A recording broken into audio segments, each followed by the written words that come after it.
Today, on answering your deepest questions, we're going to ask the question, is there a mental health crisis going on right now? And if so, what can we do about it? I'm here with Dr. Greg Enriquez, a professor at JMU, also a psychologist. So what do you think, Greg?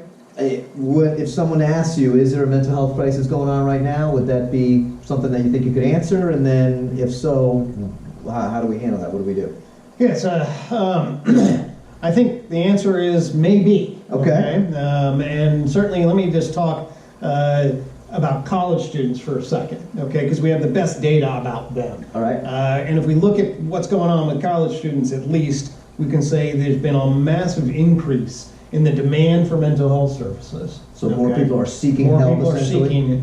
If we look at self-report data about how often are you feeling depressed, anxious, lonely, we're seeing significant increases along those lines. So people are reporting more depression, Exactly. more loneliness, things like And that. do they need mental health help? Are they open to that? And do they need that? Massive increases along those lines. Okay. Now, could an argument be made that, it's 2018 and people are more free and open? In the 50s, everybody was just, you shove that down in that barrel and, talk about it. Is that fair enough? That's a huge, exactly, good point to break up. We call that the cohort, the difference between generations.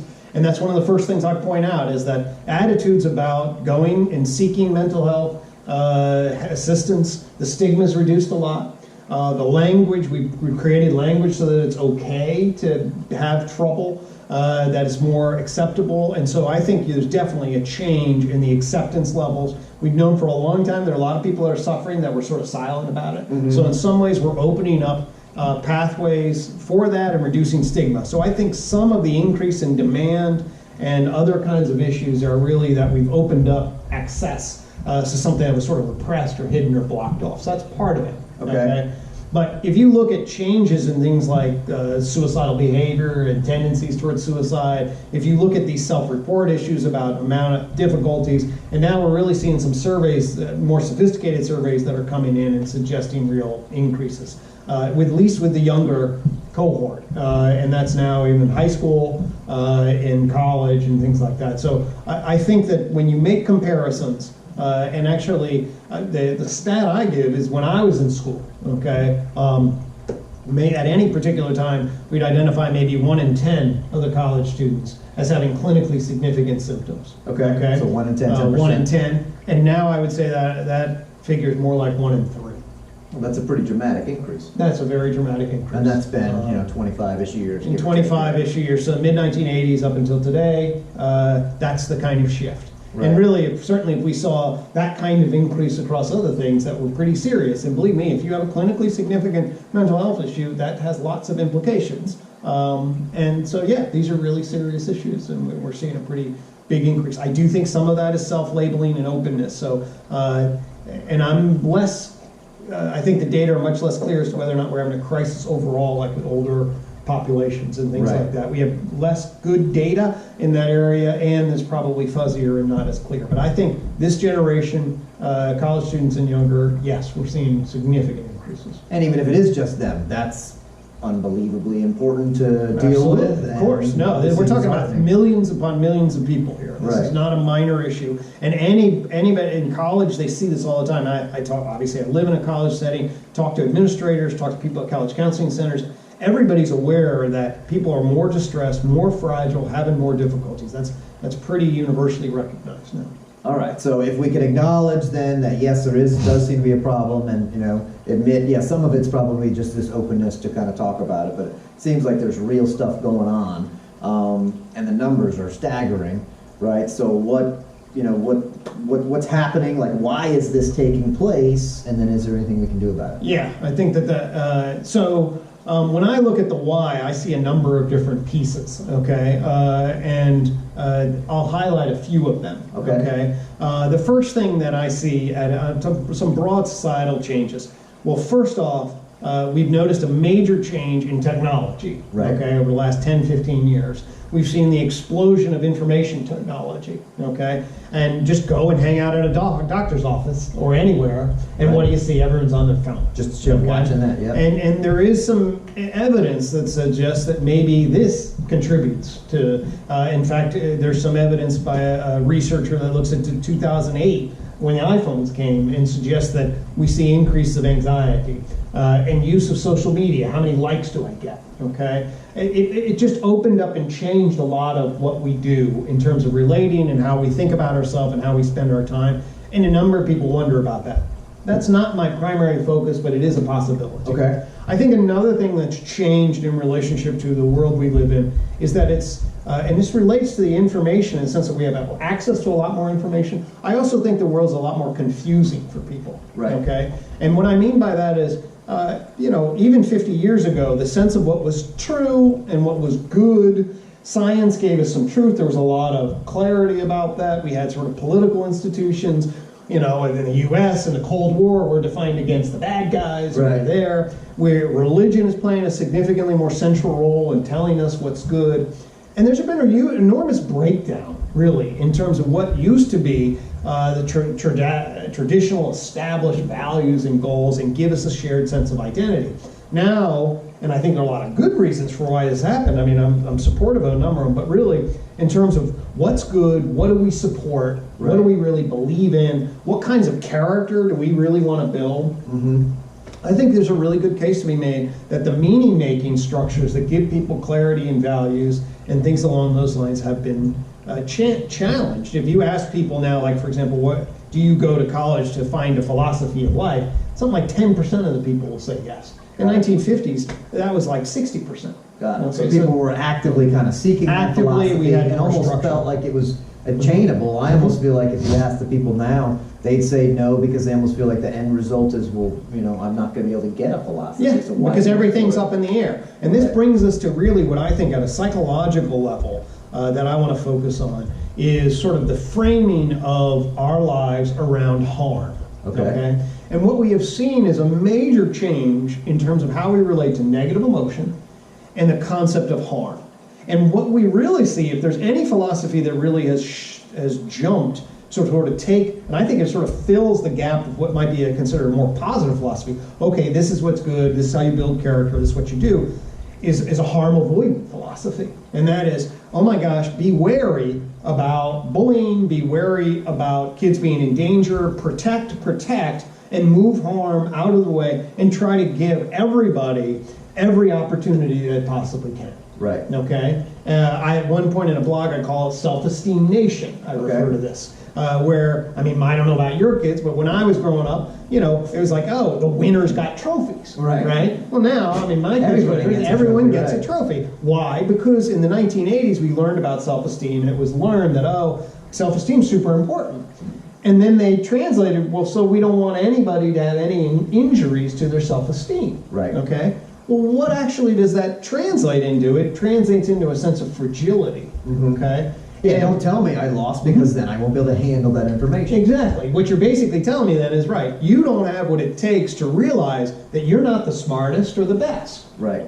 Well, if you don't have what it takes, then you're going to be feeling real high threat. And then you're going to demand and insist that the environment change. Right. And if you ask a lot of people, that's the sense that a lot of people get. I'll give another example. When I was growing up, my brother, your brother, Tom, we would go and fish and go into a creek and get turtles. I was maybe 6, he was 8. We would leave at 12 on a Saturday, come back at 5 or 6, you know.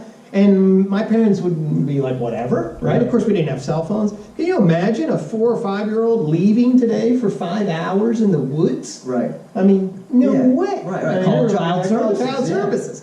So I use that to give an idea. There's been a radical shift in our tolerance for risk, the expectation that parents protect, and in a sense that we need to give everybody every opportunity in a bit of a protective way. Some people call this the rise of safetyism. Okay. Jonathan Haidt is a social psychologist. He's been influential in this.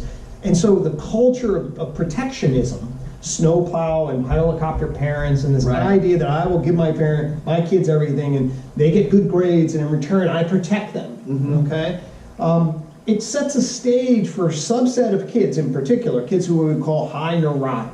Okay? In other words, a high neurotic kid has a negative emotional system that's on edge anyway. Right. And essentially, if you react to this by trying to protect it and trying to keep it safe and from going off, you know what you do is ultimately you make it more sensitive.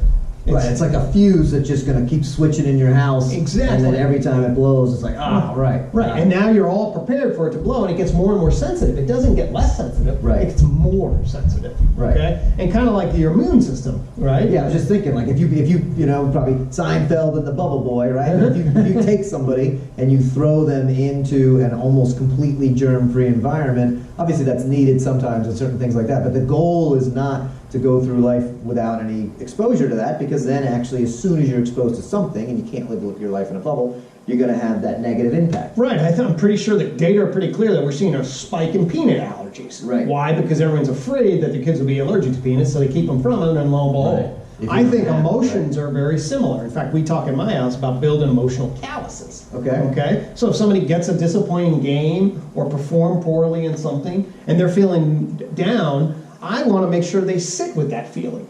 Right. And it'd be like, yeah, you didn't perform all that well, and it makes sense that you're disappointed. Okay. Many parents are like, oh, you did fine. Right. It was Don't worry, Johnny. Right. The refs everything with the screwed ref, you. everything. Right. That's actually, kids will tend to try to justify it externally anyway. Mm-hmm. You want to help them understand that in this situation, okay, there's a big difference between character, who they are, versus the situation. I would never tell my kid, you are a disappointing person, okay? Right. But you behaved in a way that warrants disappointment here. Sure. Okay? That makes sense. And recognizing that you can feel some situational shame or guilt or disappointment or loss or fear, and those are key pieces of information about your goals, and learning how to live with them. Okay, and that's what I think we have. We talked in an earlier segment about like depression and being, is it a disease? And it's a pill. What does that communicate? It communicates a distancing from your feelings. So both psychology and psychiatry have sort of said, oh no, these negative feelings. Right. We will protect you with self-esteem nation. We'll create major protections around parents, around avoiding things. Psychiatry says we want to reduce the stigma, so it's just a brain disease. It's not your. All of these things are like, well, we get away from the negative feelings. Ultimately, though, they create a heightened reactivity to them. So that relates back. We did a talk on philosophy, and where the Eastern philosophy was kind of, hey, you're going to suffer, and you might as well actually embrace it instead of run from it. It's almost like they learned, 2,000 years ago. We're just starting to learn here. Is you can't, no matter how much of a caring parent you are, no matter how many resources you are, you can't just create a total life in a bubble. And if you do, you run the risk of the child actually being more fragile, or the person being more fragile. So if I'm hearing you correctly, the basic idea is, there's going to be disappointments. There's going to be loss. Obviously, huge things that have massive consequences. Don't walk on a tightrope, on a skyscraper is one thing versus, don't play soccer because you might break your pinky. So when assuming we're talking about like manageable risks, so we're going to have these negative emotions. So if the goal is not to run away from the negative emotions, what then is the goal? Right. What do we do? Right. So when we create a protective system that doesn't teach them, what happens is those negative emotions get really sensitive. Right. I also then think that people get disappointed in terms of the way they feel those things. Okay. It basically says, oh no, I shouldn't have to feel them, or I'm disappointed that I'm so sensitive in them. Right. Okay. And this creates what we call a negative loop where you turn against the self. Okay. And that's a negative reaction to a negative feeling. A negative reaction to a negative feeling. Exactly. Okay. So you have the negative feeling, all right, and then you don't like that. You want to get rid of that, and you're disappointed with either somebody else or the world or yourself in particular for that negative feeling. You get critical and controlling of it. Right. Okay? And you try to escape the situation that caused it, and you just want the negative feeling to go away. Right, so you're at school, somebody teases you because you don't have the coolest jeans or whatever, Right. Then you break down and cry. Then later on, you're thinking to yourself, God, I'm such a loser. I can't believe I, showed that to people. Exactly.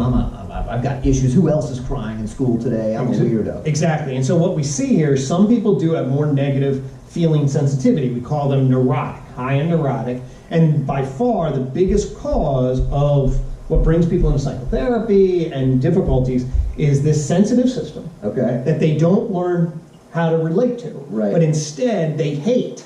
Got it. They don't want to show to other people. They're disappointed with themselves. They feel weak. And so you get a negative, sensitive system that the person, the self-talk part of the person, interpretive, hates and criticizes. Got So it. negative feelings, negative reactions. And then that probably makes them feel kind of like an imposter when they're like, Right, they try to hide and put on a face and then because they don't want to burden other people or show their weaknesses. So then they create a split between their public and then their private narrator, and their heart is attacking them. It's all disharmony, and that's really what a lot of generalized anxiety, social anxiety, depression systems are about. Okay? And if you were to ask me, what do we do about it? What's driving this? I think the culture of safetyism, the attitudes about negative feelings, the failure to teach people to effectively cope with negative feelings in a healthy way is the root. Right. And so what we need to do is we need to help people understand this process. We need to understand what negative emotions are. They're really signals that things didn't go so well. Okay. Okay? And that's to be expected. That's to not be a bad accepted. thing. All right?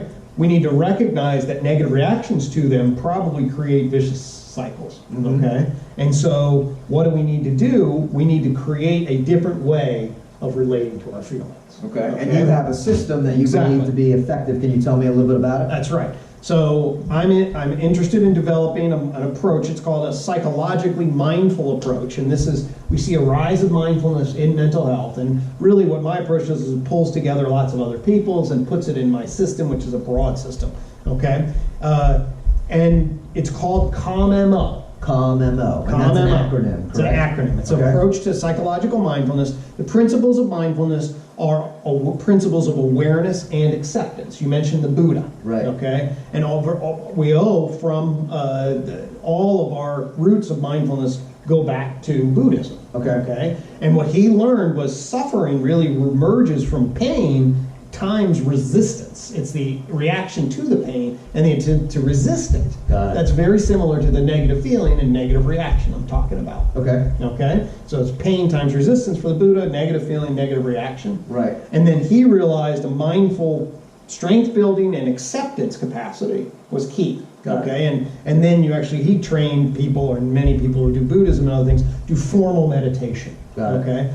I'm interested more in a mindset that Right. you can bring everywhere, okay, and a way of being. And so a psychological mindfulness means that you create a space in your head that fosters awareness and acceptance, okay? Right. And CALM-MO is my map for doing that. Right. all So, and should we start with the MO? What's the MO stand Exactly. for? So the MO stands for a metacognitive observer. Metacognitive observer. All right. Which basically says you're going to open up a perspective on yourself. All right. One of the cool things about our mind is that we can imagine different perspectives. I can imagine you looking at me right now. Right. Right. I can move it around. So this is an idea of taking a step outside of your first person and really observing yourself from that perspective, Right. and saying, I can now see what's going on inside of me. Right. Okay. It also doubles as MO. You know, you may have heard of, hey, what's that guy's MO? Right, yeah, Which what's is he trying modus to do? operandi, which is your mode of operating or mode of being. Okay. And I want to emphasize here that actually this is like any mode of being. It takes some practice to get into. Right. And it's a developmental skill. It's not so much a switch. My goal here is to cover this so you can see what it is. But it is something that would take some time. Right. You don't just watch one video and now you can handle Now any you can problem do in it. your life. Right. But if you do train yourself, okay, at the principles of cultivating this, then over time, that's exactly what I do in therapy. Right. Okay. And that's really useful because that actually rings true. I know sometimes with myself, if I'm experiencing a stressful situation or nervous about something, I would sometimes pretend that I was an actor watching myself. You know, so like if I had to give a speech, and obviously you don't want to get up and be all shaky, but if I was like, well, what would an actor playing me, how would I want that role to be?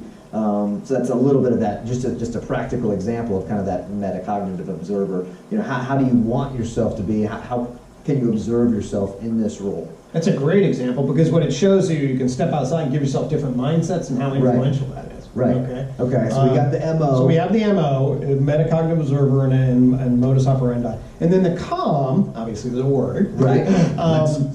So we're gonna be, and it's an acronym that reminds you or describes the attitude of that metacognitive observer. All right. Okay. So the C stands for curiosity. remember we talked about negative reactions to negative feelings. Virtually every example I gave is that critical controlling orientation. Right. Okay, it's like I hate these feelings, I hate the things that cause it. When I get the feelings, I engage in what's called emotion coping, which is I hate this, I'm going to do what I can to get rid of the feeling. Shove it down, Okay? I don't want to deal with it. So that's the critical and controlling attitude that distressing events so often activate in us. Right. All right. That's totally then in contrast, at least at the first step, to the curiosity stance. Okay. Curiosity stance, where you're critical and controlling. First thing is, what is happening to me? Okay. And it opens you up then to say, oh, my wife just criticized me. Right. Okay. That's what's going on. Okay. Or I just failed a test. Okay, or I had 3 bad things happen to me in a day. Right. We talked about that That's before. why Is it I'm really like spiraling down, yeah. So, well, the first thing, rather than critical and controlling, is to open your mind with an attitude of curiosity that asks, why am I feeling? And with practice, actually, you'll learn to shine the flashlight of curiosity on your heart. Okay, your feeling system, Right. and especially focus then on relationships and emotion. All right. Your head, your narrator, what does your head expect and want and describe? And your out here, relationships and competence and what other people are seeing. Okay. And so if you learn how to shine your flashlight on those areas, you're pretty good. You'll get better and better at understanding what those feelings are telling you. Got it. Okay. And that's what you want to cultivate, a capacity to really describe what is happening to you more effectively. All right, Okay? so we have C for curiosity. Yep. We're basically just asking why, and we're trying not to go in with a ton of judgment. Just see what's going on, see if you can almost understand it from that outside point of view. Okay, so that's C. Then there's going to be A for calm. So what's the A? A is acceptance. That gets right back into what the Buddha was talking about in relationship to. So one of the things that, when we do the self-esteem nation and other things, the message there is, oh, pain sucks, you can't cope with real pain. Right. So we will try to create a system which protects you from it. Uh-huh. And really that sets you up for, actually you got to learn how to cope, Right. and you have to really differentiate in what actually is a scraped knee, maybe just that. Okay. Yeah. And learning how to deal with some situational shame, to some difficulty. I certainly, I'm not maybe I won't be the most attractive guy, Right. and I don't get to date. When in high school, I sort of went through some of that, right? I was like, Right. why me? I mean, part of the deal is, well, that's because of the hand you're dealt. You got a lot of benefits, but not everything's going to go well. Right. Okay. And so, how do I learn how to accept that reality? Okay. Right? How do you? Oh, that is the reality. That's the feeling that come with the reality. How can I be present with that? And this is you can learn what are called distress tolerance skills. And really fundamentally, there's that attitude of basically what's called stoicism is a philosophy that helps you learn how to maintain presence in pain. Yeah, if you love the show The Vikings, right? One of their whole things is you'll actually be redeemed if you've done something horrible, but you can then be tortured without crying out. You could be redeemed. So I'm not saying we have to necessarily blood eagle someone to get to see that, but yeah, being able to tolerate, right? Distress be tough. tolerant. Exactly. And so really you want that curiosity gives you awareness and then acceptance. Okay, so we got C for curiosity, we got A for acceptance. What's the L? That L stands for loving compassion. And basically what you're trying to do there is cultivate an attitude, and this is directed towards self and towards other people. And by the way, in particular, it can be really important to do it to other people you're annoyed with. Right. Okay. And it really is about reminding yourself, or at least reflecting on this, that you value and care about other people. Okay. And that you hope that no one suffers, yourself or other people. Right. And generally, the idea that people really, for the most part, people are trying to do the best that they can. Right. So if I get angry with my wife and get annoyed with her, generally she's annoying me. She's trying to do the best she can. She had a stressful day. Sure. And she doesn't have. And even I'm trying to do the best that I can, Right. And maybe the stuff that's getting activated hits me in an insecure way, and maybe I don't know how to do it differently, and this is the best that I can do. Or somewhere you're driving down the highway and someone cuts you off. It isn't because they wanted to make you crash. Maybe they're lost. Maybe their spouse is yelling at them. Maybe they just are, worried about missing a turn or getting their kid's game. And we've probably been in the other side of that. I've cut off someone once in my life at least. So kind of being like, hey, a little compassion. That person's a person too. They probably didn't intentionally mean. Exactly. In fact, I made up a word called malintent. Mal meaning negative. Right. Intent. I feel like it should be in the dictionary. It should be. What do you mean made it up? Right? Yeah, you've used It's that word. going to be in 5 years. Well, anyway, but attributions of malintent, which means you did this to harm me. You're a bad person that's trying to harm me. Right. I mean, look at our political arena, right? Right. Everybody is making these kinds of attributions about what other people are Right, doing. right. And really, well, sometimes certainly that's necessary. The fact of the matter is that as soon as if I say you actually did this to hurt me, Right. what are you going to say? Right. Oh, yeah, I did. Right. Or if you're going to, I mean, now all of a sudden you basically invite a vicious conflict, essentially. Clearly, You're going to yeah. defend yourself and attack me. Right. All you're trying to do is hurt me. Exactly. So loving compassion orients you ways to, okay, how do I want to hold respect for myself and other people, Right. hold them in compassion, recognize I don't want them to suffer. In super simple terms, just put yourself in someone else's shoes. Put yourself in someone else's shoes and value everybody, unless they really, maybe there's some sociopaths out there, but virtually Right. all of, 99% of the population, deserve to be really valued and honored, Right. things like that. All right, so we got the C, the A, the L, so what's up with the M? The M stands for motivated toward valued states of being. All right, it's a bit of a mouthful, so say that again. Yeah, motivated toward valued states of being. Okay. Okay. Or motivated towards growth and security. That's another way of thinking about it. But really, what you want to then say is, given the situation that I find myself in, how do I want to be? Right. Okay. And to answer that question, you have to have clarity about what your own values are. Got Okay. it. There's a thing called ACT, which is acceptance and commitment therapy. That's very similar to this COM-MO, and I Right. just see it as a similar. The commitment is commitment to the goals that you want to achieve. Okay, and both the M and the C are really about saying, well, what are the things that you value? What are good? Okay, what are the character traits that you seem as virtuous? You want to promote wisdom, okay, or love, or courage. Okay, Right. what are the kinds of values? And then you think about, well, all right, what would a person who exemplified that value in this situation do? Right. And what can I do to think about the kind of desired outcomes? Right. Okay. So, for instance, if my wife and I are fighting, all right, I'll think, well, okay, what do I really want? And what I want to do is I want to get clear about where she's coming from and figure out an effective resolution so that it makes us both feel better and solves the problem. Right, Okay. right. There may be a little trigger in you that's like, I want to push back, but you have to see beyond that, right? Exactly. That's my gut reaction. Right. And that's an understandable reaction. And my curiosity would say, I want to push her back because she pushed me. Right. And tit for tat's a pretty basic, Sure. we see that. But my reflectiveness is, well, wait a minute. I can hear that and accept that as part of me. It's also the case is, what is that going to do? Right. And it's just going to get her defensive and annoyed. And ultimately, does that move me toward my valued outcomes? Right. Or if I say, wait a minute, dear, I think you're pissed and I'm pissed. Let's take a deep breath, all right? Yep. And say, this is why I'm pissed. This is my curiosity. This is what I hope for. What I don't want to fight. In Right. fact, this is my wife and I, do this a lot now. Say, I'm not looking for a fight. Right. We've learned to say that pretty quickly if we're starting down. And that reminds us, neither one of us are here with the purpose of Right, hurting the the end other goal person. doesn't do Neither one of anything. us. Yeah, We both want to love each other and get along. It's that our defenses and the issues and the stressors of life. And so you remind yourself, oh, well, if I don't want to fight, what do I want? I Right. want to work together and solve this problem. Right. Oh, okay. Well, we're a little hot right now, so we'll take time out. You go calm down, I'll calm down, and in half an hour we'll come back and chat. Or whatever. The point of it is that the attitude, the framing of this, is that you want to think about what your values are, the situation you find yourself, and what would be the most adaptive, valued outcome. And that's what that M is about. Right. Okay? So fundamentally, what we're talking about here is there a problem in mental health? I think the answer is probably, especially for the younger generation. Right. Lots of things may be causing that. Some pretty good, some not so good. If there's a root cause that I think is not ideal, it's that there's a lot of negative feelings that we don't know how to relate to. Right. And we try to actually create an environment that's safe, but in doing so, they actually, for those that have high neurotic tendencies, creates hypersensitivity. Okay?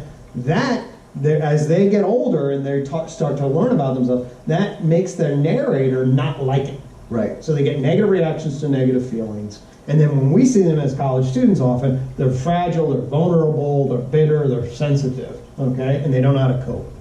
COM-MO says, hey, we're going about this all wrong. Okay? A lot of it has to do with relating to negative feelings rather than trying to eliminate them. All right? And the right way to do that, and this is internally and interpersonally, is create a context that observes them, okay? Becomes aware of them, and then has an attitude that's curious, accepting, loving, and motivated towards valued states of being.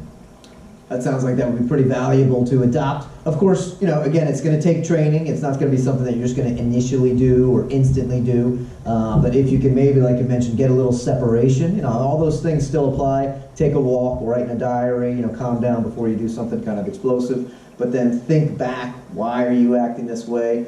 Calm, right, is great. And that calm MO, see yourself as you want to be, try to implement these strategies. And the end result is you're just moving towards that more positive behavioral investment. And the more you do it, just like anything else, the better you're going to get. That's right. So in our house or whatever, when you internalize this, then activate calm MO becomes part of the conversation. And that's a way of framing, wait a minute, we just got bumped here. Right. There's a conflict. It's time to bring in this resource and make sure we process this distressing event in an adaptive way. Right. Well, we hope you find that strategy useful. Go ahead, hit that like button, hit the subscribe, share with your friends. In the meantime, keep learning, keep assimilating information, keep organizing it. It's the very definition of living.